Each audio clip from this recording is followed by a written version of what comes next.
اور یہاں دیکھیں کہ رسول اللہ صلی اللہ علیہ وآلہ وسلم کے قرآن میں یہی دو وصف بیان ہوئے ہیں. یا ایھا الذین یا ایھا النبی انا ارسلناک شاہدا و مبشرا وداعیا الی اللہ باذنہ. تو اللہ تعالیٰ نے نبی کریم صلی اللہ علیہ وآلہ وسلم کو سب سے پہلے جو ٹائٹل دیا وہ مبشر کا دیا.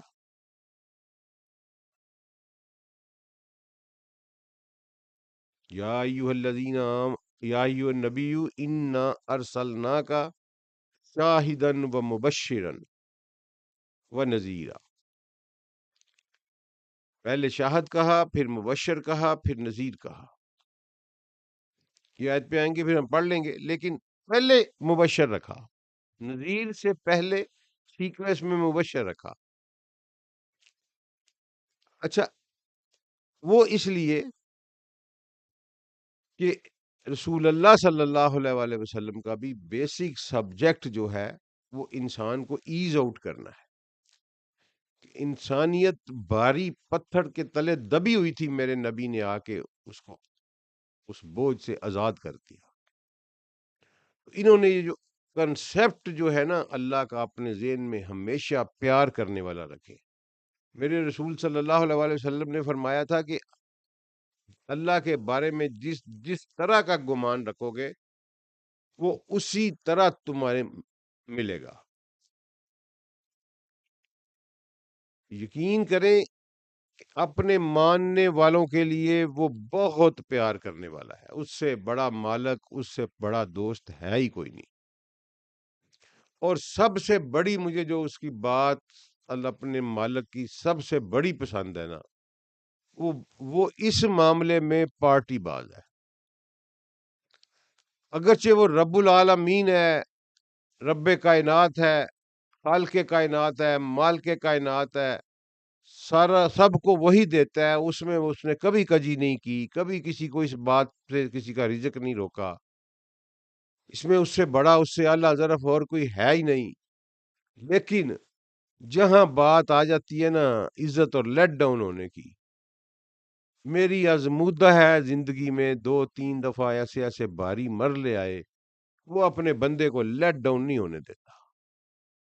صرف اس میں کی ورڈ ایک ہے جس پہ وہ مائنڈ کرتا ہے. اپنے تمام کام اللہ کے سپرد کریں اور اس کے آگے سرنڈر کریں. اسے کہ میں یہاں تک کر سکتا تھا، اس سے آگے میری استطاعت نہیں ہے. مالک تیری مہربانی اب اسے پایا تکمیل تک تو پہنچا. پھر دیکھیے گا کہ آپ پر بشارتوں کے دروازے کیسے کھلتے ہیں. صرف ایک کی ورڈ کا خیال رکھنا ہے کہ جو کام اس کے ذمے لگایا ہے وہ پھر کسی اور کے ذمے نہیں لگانا. اس کو بڑے غور سے سنیے گا. جو کام آپ نے اللہ کے ذمے لگایا ہے اسے پھر کسی اور کے ذمے نہیں لگانا. چاہے بھلے آپ کے اندر سے واضح اٹھے کہ نہیں کوئی سبب بھی ہوتا ہے، نہ نہ نہ نہ نہ، اس پہ وہ بہت مائنڈ کر جاتا ہے. سبب پیدا کرنا اس کا کام ہے. اگر کسی سے کروانا ہے اس نے، وہ اس کو آپ تک لے آئے گا، آپ کو اس تک لے جائے گا. وہ سارا ماحول اس کا کام ہے بنانا، وہ بنا لے گا. وہ قدرت رکھتا ہے، اعلیٰ کل شعین قدیر ہے. اس کا قبضہ ہے ہر چیز کے اوپر. قرآن پاک میں کہتا ہے کہ میں نے ہر جاندار چیز کو اس کے ماتھے سے تھام رکھا ہے. اب سائنٹسٹ کہتے ہیں کہ یہ فور ہیڈ جو ہے نا جی، اس کے پیچھے جو ہے وہ فور برین ہوتا ہے. ڈاکٹرز جو سن رہے ہیں وہ ایگری کریں گے میری بات کے ساتھ. فور برین کا فنکشن یہ ہے کہ وہ انسٹنٹ ڈیسیژن کرتا ہے. تو اللہ کہتا ہے کہ میں نے ہر جاندار کو اس کے ماتھے سے تھام رکھا ہے. یہ ماتھے کی آپ دیکھتے ہیں یہ سرفس جو ہے just like the receptor of remote control. تو وہ جس نے جس سے جو کروانا ہے نا وہ کروا لیتا ہے. صرف اس کا مائنڈ کرتا ہے کہ یار اگر تو نے میرے ذمہ لگایا تھا تو نے مجھ پہ اعتبار نہیں کیا۔ عام بھی آپ سفارش کہیں کرتے ہیں نا ہم دفاتر میں، تو یہی ہوتا ہے، یہی فارمولہ چلتا ہے۔ ایک بندہ دو سفارشیں کروا لینا تو دل کرتا ہے اس کا کام خراب کر دے، کہ یار اس نے پہلے سے سفارش کروائی ہے، اس پہ بھروسہ ہی نہیں کیا، اس کا دل نہیں ٹھہرا۔ اللہ کو قیام کہہ کے کسی اور کو قیام کہنے کا مطلب ہے کہ ہمارا دل نہیں ٹھہرا اللہ کے اوپر۔ تو یہ جناب وہ بشیر الذین آمنوا وعملوا الصالحات، امان کو ہم ڈسکس کر چکے ہیں۔ عمل صالح کیا ہوتا ہے؟ خوشخبری دے دیجئے ان لوگوں کو جو ایمان لے آئے ہیں، یعنی مجھے انہوں نے مان لیا ہے، تو عامل الصالحات اور عمل صالح کرتے رہے ہیں یا کر رہے ہیں۔ عمل صالح کیا ہوتا ہے؟ عمل صالح خیر کثیر کو کہتے ہیں۔ ہر وہ عمل جو آپ کی اپنی شخصیت کے لیے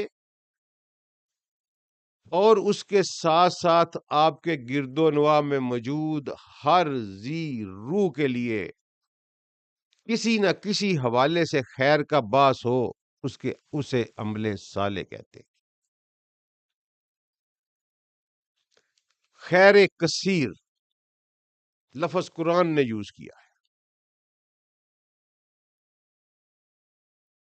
کہ ہم جس کو چاہتے ہیں اسے حکمت عطا کرتے ہیں، اور جسے حکمت عطا کرتے ہیں اسے خیر کثیر بھی عطا کرتے ہیں۔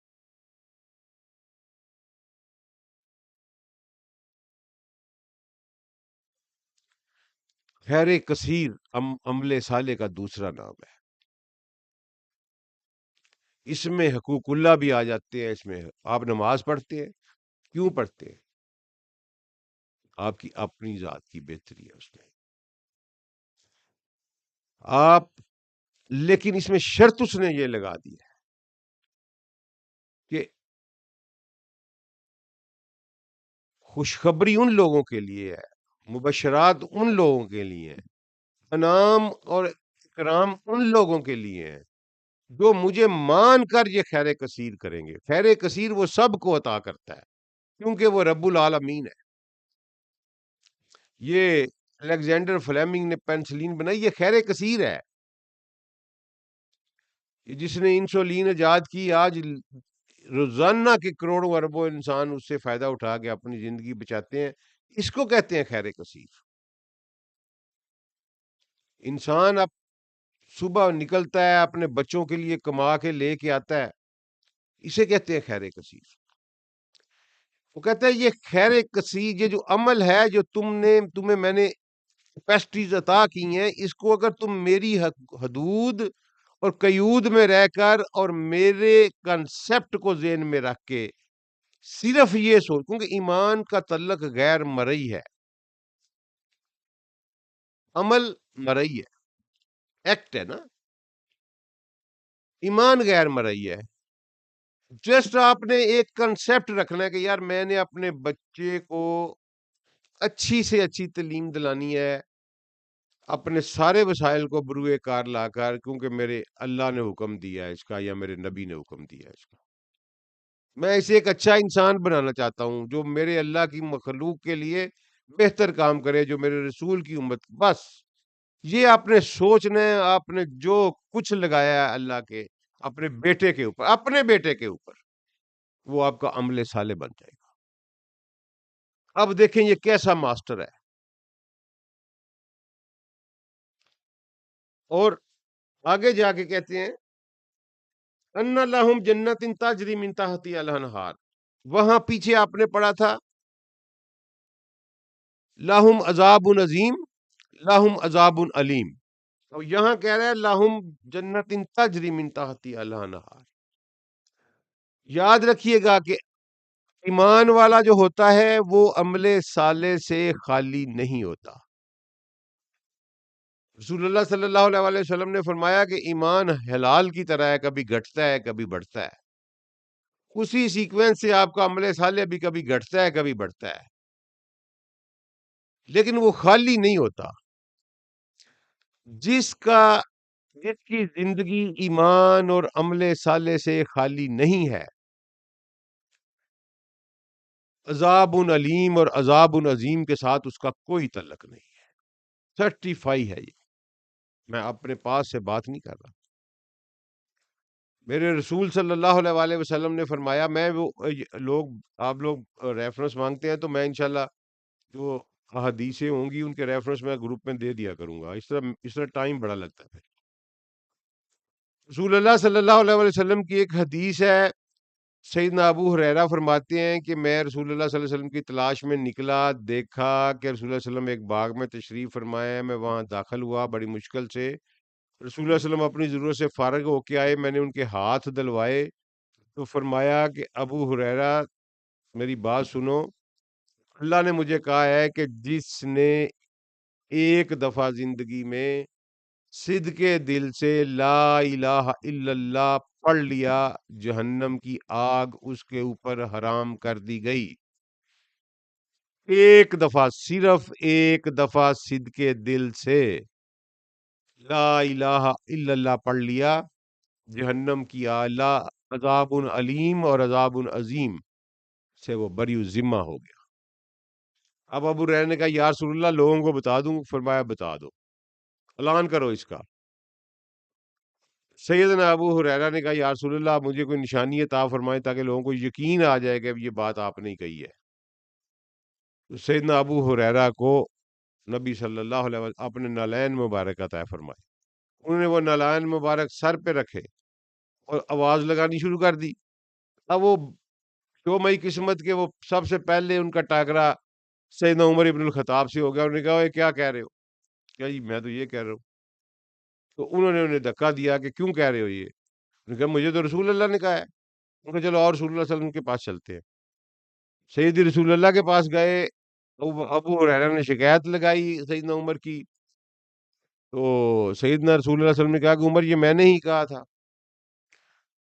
سیدنا عمر نے ہاتھ جوڑ دیے کہ یا رسول اللہ اس کو پبلک نہ کروائیں، لوگوں نے عمل چھوڑ دینا ہے۔ رسول اللہ صلی اللہ علیہ وسلم مسکرا پڑے، پبلک تو ہو گئی، میرے تک بھی پہنچ گئی ہے جی، پبلک کا ہونے سے عمر بن خطاب کیسے روک سکتے تھے؟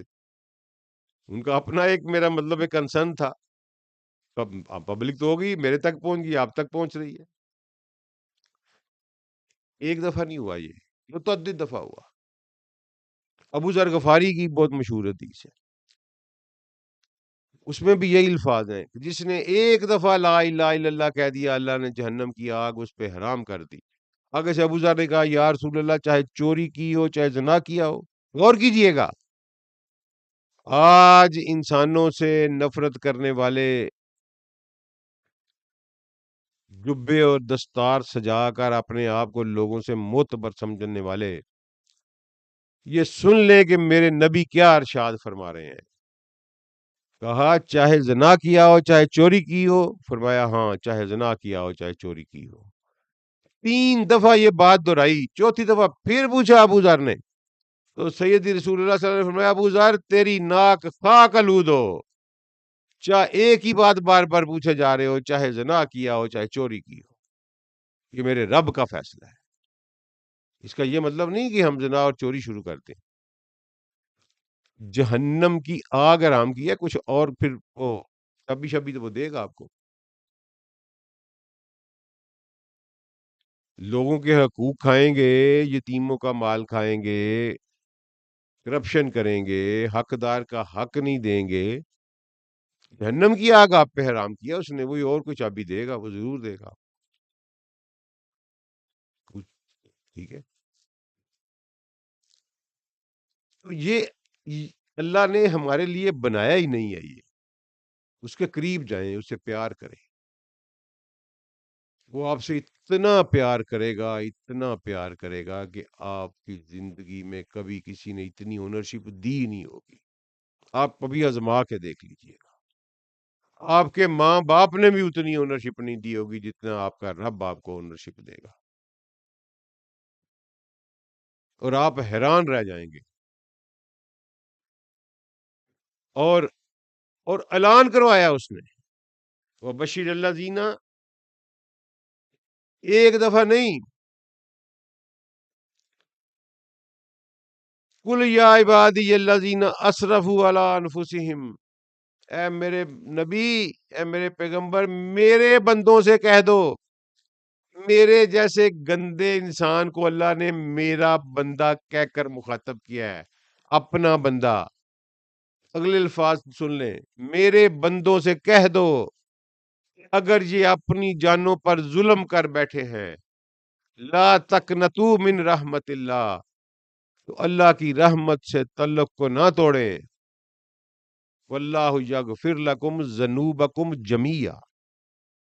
کوئی صغیرہ کبیرہ کی جو کلاسیفیکیشن بنائی ہوئی ہے نا، فضول بحث ہے، یہ جھوٹ ہے، یہ سارا کچھ.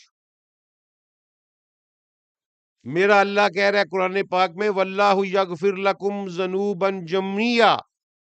میں ان جمیعہ سے بڑی اور اوپر کوئی لفظ ہے ہی نہیں عربی میں. ان ٹوٹیلٹی، اردو کے پاس جمیعہ کا مطلب نہیں ہے. ان ٹوٹیلٹی، ان ٹوٹو، میں ان کے تمہارے گناہ معاف کر دوں گا. شرط کیا ہے؟ میری رحمت سے تعلق نہ توڑنا. یہ آیت آگے آئے گی، ابھی میں آپ کو سمجھا دیتا ہوں اس کی تھوڑی سی. میری رحمت سے تعلق نہ توڑنا، لا تقنطو، انہوں نے اس کا ترجمہ کر دیا ہے مایوس نہ ہونا. ایک ایک پانچ پڑھے بندے کو آپ بتائیں نا کہ اس کا کیا مطلب ہے، اس کو سمجھ لگ جائے گی. ساری زندگی بولتی ہے نا قطع منقطع، کیا مطلب ہے اس کا؟ قطع کرنا، منقطع ہونا. لا تقنطو اسی سے لفظ نکلا ہے، منقطع سے نکلا ہے، قطع سے نکلا ہے. لا تقنطو، منقطع نہ کرنا اپنے آپ کو، من رحمت اللہ، اللہ کی رحمت سے. حیران کروں آپ کو یہاں پہ، اللہ کی رحمت کون ہے؟ اسی نے آپ کو بتایا تھا، وَمَا أَرْسَلْنَاكَ إِلَّا رَحْمَةً لِّلْعَالَمِينَ.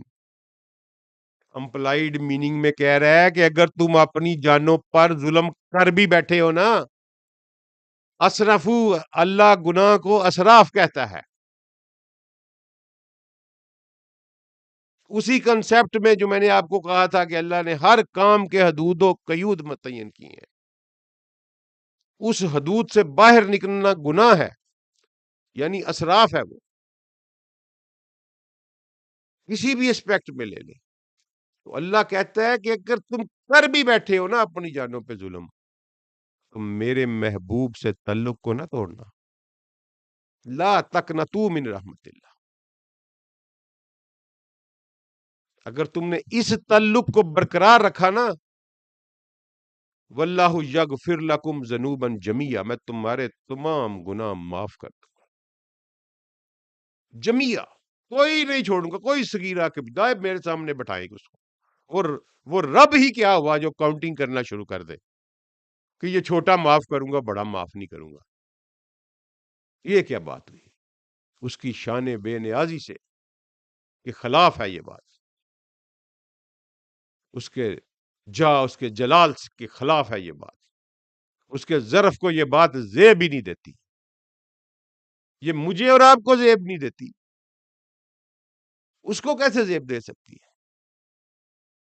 یغفر لکم ذنوبا جمیعا، تعلق نہیں توڑنا میرے رسول سے. پھر ایک اور آیت قرآنی میں ہے کہ اگر اسی الفاظ میں، اگر یہ اپنی جانوں پر ظلم کر بیٹھے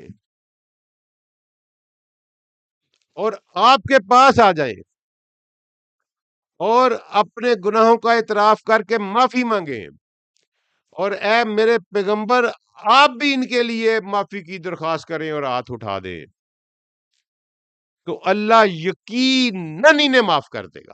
یقیناً.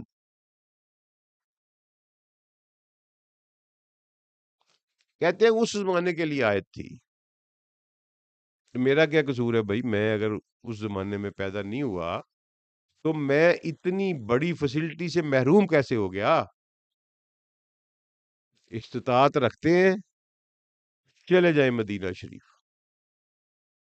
کوئی ظلم ہو گیا ہے، کوئی پچھتاوا آ گیا ہے، احساس ہو گیا ہے، وہاں چلے جائیں، اسی آیت کو وہاں جا کے پڑھیں کہ باری اے میرے رسول، قرآن کے آپ کے دیے ہوئے قرآن کے ذریعے اللہ نے ہم سے وعدہ کیا ہے کہ اگر ہم آپ کے در پہ آ جائیں ٹھکرائے نہیں جائیں گے، میں آیا ہوں، مجھے ٹھکرائیے گا نہیں، خیر نہ ملے قیامت والے دن مجھے پکڑ لیجیے گا، یہ دین ہے، اس طرح کا رب ہے، اس طرح کا رسول ہے، یہ بشارتیں ہیں کہ ان کو بتا دو۔ آگے یہ جو ہے نا، یہ جنت ان تاجری، وہاں باغات ہوں گے اور وہاں نیچے نہریں بہتی ہوں گی، اور ان کو کہا جائے گا کہ جو مرضی کھاؤ پیو، اور پھر وہ جب وہ پھل دیکھیں گے تو کہیں گے کہ اس طرح کے پھل تو ہمیں پہلے بھی دیے گئے تھے، تو انہیں بتایا جائے گا کہ نہیں، وہ اس کے متشابہ تھے، اس طرح کی شکلیں تم وہی ہیں، یعنی یہ صرف سمجھانے کے لیے بتایا، ورنہ جنت کی زندگی کو، جنت کی چیزوں کو انسان کی کسی انسان کی تصور میں بھی نہیں آ سکتی۔ اسی لیے انسان وہاں کہے گا، مثلا انار مانگے گا اگر، تو جب انار آئیں گے تو شیپ وہی ہوگی، لیکن ان کا ذائقہ، ان کی کیمسٹری ڈفرینٹ ہوگی۔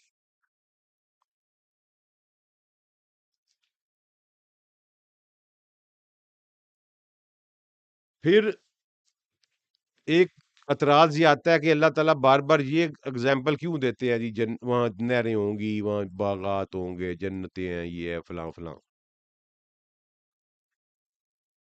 آپ نے کبھی یہ غور کیا ہے کہ جب کبھی ہم ریکریشن کے لیے جانا چاہتے ہیں، انجوائے کرنے کے لیے جانا چاہتے ہیں، تو کیا کرتے ہیں؟ کہاں جاتے ہیں؟ نتھیا گلی، مری، کغان، نران، سوئٹزرلینڈ، نیاگرا فال، جتنی جس کی حیثیت ہے، کس چیز، کون سے مقام کو چوز کرتے ہیں؟ میں آپ کو ایک بڑی دلچسپ بات بتانے لگا، ہمیشہ اسی مقام کو چوز کرتے ہیں جہاں چشمے ہوں، جہاں نہریں ہوں، جہاں پہاڑ ہوں، سرسبز ہو، باغات ہوں، پرندے چہچہا رہے ہوں، بلبلیں گا رہی ہوں، ایسی چیزوں، ایسی جگہوں پہ جاتے ہیں ریکریشن کے لیے۔ وہاں جا کے کیا ہوتا ہے؟ آپ کو سودنگ افیکٹ ملتا ہے، سودنگ افیکٹ ملتا، کیوں؟ آپ کے ڈی این اے پہ یہ لکھا ہوا ہے کہ آپ کا دیش اس قسم کا ہے، آپ کا اصل رہن سہن وہ ہے، اس جیسے نظاروں سے آپ آئے ہیں، یہ آپ کے ڈی این اے پہ ٹائپ ہے، اس پلانٹ کے اوپر یہ ایلین ہے، اس کو صرف یہاں مستقر دیا گیا، یہ باڈی دی گئی، اس نے ادھر ہی رہ جانا ہے۔ اگلی چند آیات بعد آدم کا قصہ شروع ہو رہا ہے، انشاءاللہ اس پر پھر تفصیلی گفتگو کر لیں گے، لیکن اشارتاً بتا دیتا ہوں، یہ جہاں سے آیا ہے نا، یہ وہیں وہ ڈھونڈتا ہے، یہ یہاں پر پھر اس سے جب ملتی جلتی چیزیں جب اس کو ملتی ہیں، تو اس کے جینز کے اوپر پھر وہ دستک ہوتی ہے، اس کو سودنگ ملتی ہے، اس کا گھر وہ ہے۔ اس لیے اللہ بار بار یہ مثالیں دیتا ہے، کیونکہ مینوفیکچر اس نے کیا ہوا ہے نا، اس کو پتا ہے کہ یہ کدھر کھینچتا ہے۔ ایک یہ ہے ہماری ریکریشن اور انجوائمنٹ، اور ساری کی ساری انجوائمنٹ جو ہے نا جی، وہ بے معنی اور بے مطلب ہو کے رہ جاتی ہے اگر اس میں آپ کا سیکشل انکاؤنٹر نہیں ہوتا، کوئی انجوائمنٹ نہیں، زیرو، بور ہو جاتا ہے انسان۔ کوئی غلط مطلب نہ لیجئے گا، میں ایک جبلت کی بات کر رہا ہوں۔ کیوں ٹورسٹ پلیس کے اوپر انہوں نے نائٹ کلبز کھولے ہوئے ہیں؟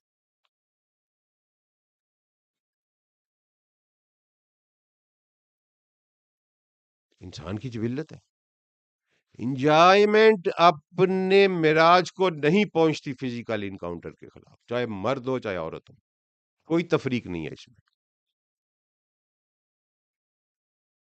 اسی کو اگلا نے اگلی آیت میں بیان کر دیا،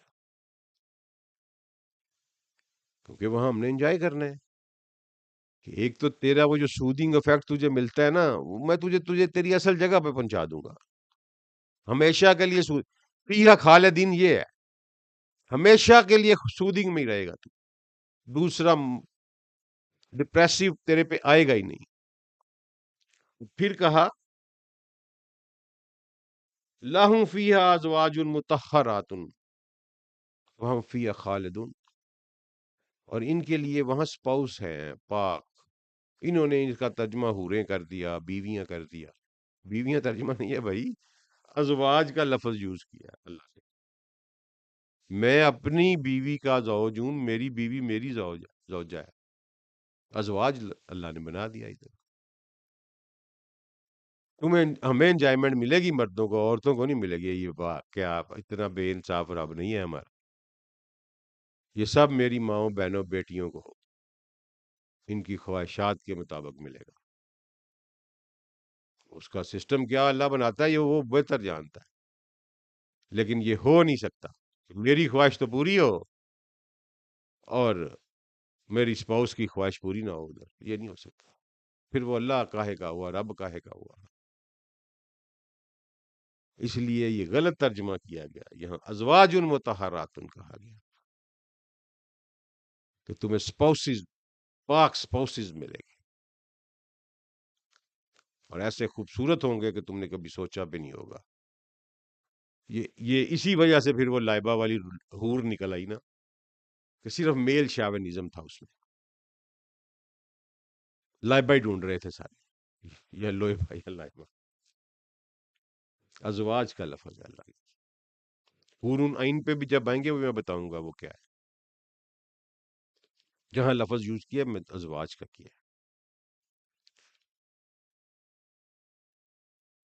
یہ انعام و اکرام ہے، پیچھے سارا ڈپریسو تھا، جو آغاز جو شروع کیا ہے نا جی اس نے کیا تو متقین کے ساتھ تھا، لیکن پھر اس کے بعد اس نے بتایا کہ یہ چیزیں ہیں، یہ کیٹیگریز ہیں، ان کو میں عذاب علیم دوں گا، ان کو میں عذاب عظیم دوں گا، اور ان کو میں کیا دوں گا،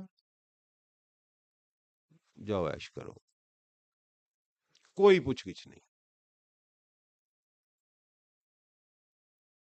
اگلی آیت بس 2-3 منٹ میں مکمل کر لیتے ہیں، چھوٹی سی ہے لیکن ہے بڑی مزیدار یہ بھی۔ ان اللہ لا یستحجی ان یضرب مثلا ما بعوضۃ فما فوقها فاما الذین آمنوا فیعلمون انہ الحق من ربهم واما الذین کافروا فیأکلون ماذا اراد اللہ بہذا مثلا یضل به کثیرا ویہدی به کثیرا وما یضل به الا الفاسقین۔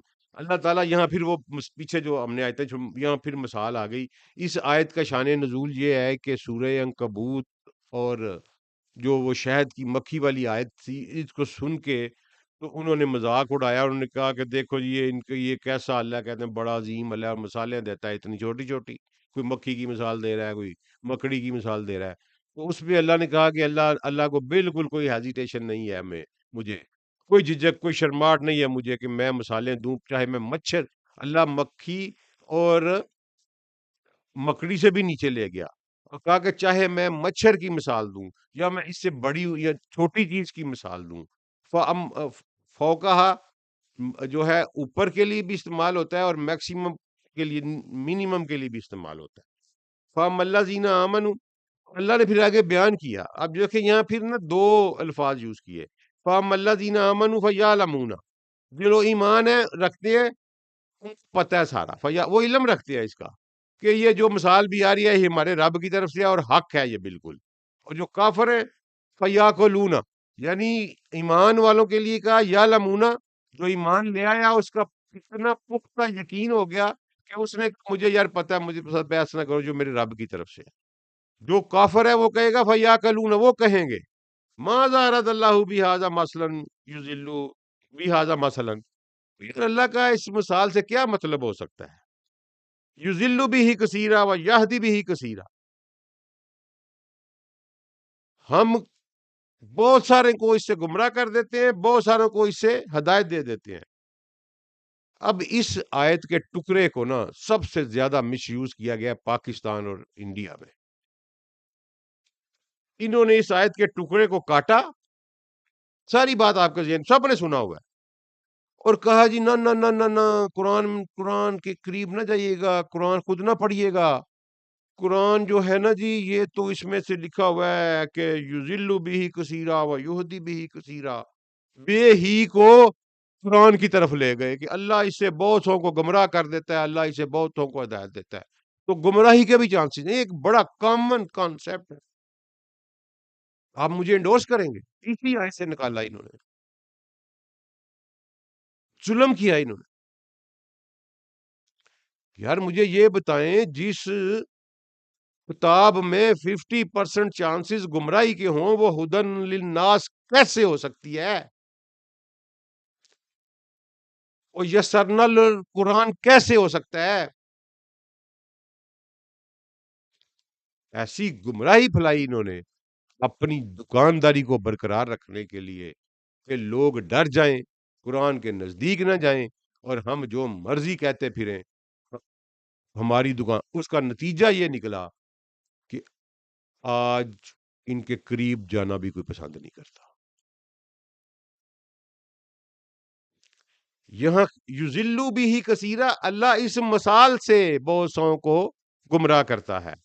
وہ یہدی بھی ہی کثیرہ، اور اس مثال سے بہت ساروں کو ہدایت دیتا ہے. اوپر بھی اللہ یہی کہہ رہا ہے. ایمان والے کہیں گے کہ ہمیں پتہ ہے یار یہ ہمارے رب کی طرف سے، اور یہ کہیں گے یار اس سے اللہ کا کیا مطلب ہے. جو کافر ہے وہ کہیں گے اس سے کیا مطلب ہے اللہ کا. تو یہی وہ طبقے ہیں. کچھ کو اللہ اس بے ہی سے مراد اوپر والی مثال، انہوں نے قرآن کو لگا دیا بے ہی. یاد رکھیے گا، قرآن کوٹیشنز کا مجموعہ نہیں ہے. یہ قرآن کو اللہ نے کتاب کہا ہے. کتاب کا ربط ہوتا ہے، کتاب کا نظم ہوتا ہے، کتاب کا ربط کلام ہوتا ہے، کتاب کا حاصل کلام ہوتا ہے. میرے رسول صلی اللہ علیہ وآلہ وسلم پورے قرآن کی ترتیب لگا کے، اس کو جمع کر کے، اس کو دو گتوں میں محفوظ کر کے امت کو دے کے گئے ہیں. یہ جمع القرآن کا جو ہے نا پھیلایا ہوا انہوں نے، کوئی سمجھ بالکل غلط ہے. یہ سیدی رسول اللہ نے پورا پورا قرآن جمع کر کے اس کو آخری رمضان مبارک میں اس کو عرضہ اخیرہ کہتے ہیں. عرضہ اخیرہ کیا، 2 دفعہ سرکار نے جبریل کو سنایا اور 2 دفعہ جبریل نے سرکار کو سنایا. اب جبریل کی آواز تو صحابہ نہیں سنتے ہوں گے، سرکار کی آواز تو صحابہ سن کے بیٹھے تھے، اپنے اپنے نسخے لے کے سامنے بیٹھے تھے، تصحیح کر رہے تھے، سارا کچھ کر رہے تھے.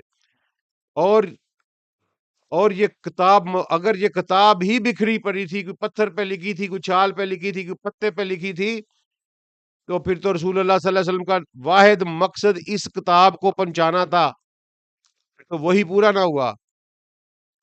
ایک بات لٹمس ٹیسٹ بنا لیجئے گا، قرآن کی ایتھینٹسٹی اور قرآن کی حفاظت کے اوپر جو مرضی روایت آپ کو ملے، اگر وہ جمع قرآن کے خلاف، قرآن کی حفاظت کے خلاف ہو، اس کا راوی چاہے جو مرضی ہو اٹھا کے دیوار پہ مار دیجئے گا، بات بھی نہ سنیے گا. یہ اتنی ماتریں مار مار کے تھک گئی ہیں غیر اقوام، ایک لفظ کا جو ہے نا وہ ڈیفرنس نہیں مل رہا. انہوں نے اپنی حدیثوں میں پتہ نہیں کیا کیا روایتوں میں گند بھرا ہوا ہے، دونوں طبقات نے. کسی کی بات نہ سنیے گا اس کے اوپر. میرے جو اہل تشیع بھائی سنے، جو اہل سننا سن رہے ہیں، اہل حدیث جس سے بھی آپ تعلق رکھتے ہیں، قرآن کی حفاظت اور قرآن کی کاملیت کے اوپر کوئی بات سننے پہ روادار نہ ہوئیے گا. زندگی میں اٹھا کے دیوار پہ مارے، چیک کرنے کی ضرورت ہی نہیں ہے راوی کون ہے، روایت صحیح ہے، ضعیف ہے، حسن ہے، کچھ ضرورت نہیں، اٹھا کے دیوار پہ مارے. قرآن محفوظ ہے، 100% محفوظ ہے. یہ ہوتا ہے آیت کو کاٹنے. انہوں نے ایک آیت کاٹی ہے، اس میں سے آیت کا ایک ٹکڑا کاٹا ہے. وہ ایک لطیفے پہ اینڈ کرتے ہیں. وہ ایک مراسی نے قرآن پاک پڑھ لیا، ترجمے کے ساتھ باہر آ کے اس نے رولا ڈال دیا. اس نے کہا میں تو نماز نہیں پڑھنی، لوگ کہا تم نے کیوں نہیں پڑھنی؟ اس نے کہا قرآن میں لکھا ہے لا تقربوا الصلاۃ، کہ نماز کے نزدیک بھی نہ جاؤ۔ تو انہوں نے کہا یار آگے بھی پورا پڑھو اس کو، اس میں لکھا ہوا ہے کہ وان تم سکار، جب تم نشے میں ہو۔ انہوں نے کہا پورا قرآن کسی دا پیو بھی نہیں پڑھ سکتا، نہ پورے قرآن تے کسی دا پیو بھی عمل نہیں کر سکتا، جنی توفیق ہے وہ نہیں کریں گے۔ انہوں نے یہ لا تقربوا الصلاۃ والے کام کیے۔ آیت میں سے ایک ٹکڑا کاٹ کے لگا دیتے ہیں۔ کبھی ایسے نہ کریے گا، کبھی ایسے نہ کریے گا۔ قرآن کو ضبط ربط اور نظم کے ساتھ پڑھنا ہے۔ یہ دو آیات آج ہم نے پڑھ لی۔ ٹائم زیادہ ہونا ہے، اب فون ہونا ہے ٹائم زیادہ، اب میں اب کیا کر سکتا ہوں۔ السلام علیکم ورحمۃ اللہ، دو حصوں میں سن لیجئے گا۔ بہت شکریہ۔